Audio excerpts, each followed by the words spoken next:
嘉义县消防局自八浙港甲嘉义地区4间病院合作，举办这救护技术工作坊甲比赛，要予中南部各县市的消防人员也有医护人员，透过急救的比赛来加强救护知识也有技术。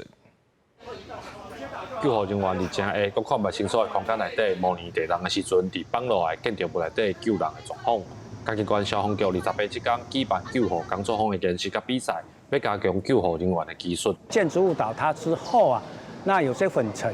那这些的粉尘当中啊，也增加了我们抢救人员的困难。那这些都是可以精进我们消防人员在不同环境当中啊，可以精进我们的注射技术。因为有时候灾害怎么发生，那有时候真的是被压在下面，有时候那个你是没办法预设，就是可能你所想象的那样能够去上阵啊，对啊。除了有地震现场的模拟。 阁有2人一组，一个人只会当使用一支手的合作挑战，嘛有吊大重考验肌肉速度的比赛，各种无共条件的考验，也有来自中南部各县市的消防人员参加，连病院的护理师嘛拢来学习。最近咱台湾拢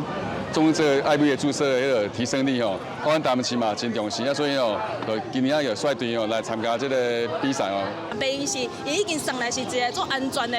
情形组合啊，伊种病人是袂当的，你家己讲伊嘛是会配合的，啊，毋过是去外口是无共款的。嘉义县消防局表示，花莲地震了后，考虑到嘉义地区嘛是会有地震的所在，所以今年新增加地震灾害的环境模拟，而且头一届甲嘉义地区3间病院合作。 希望透过课程甲比赛的方式，互相关救护人员会当增加救护知识甲经验。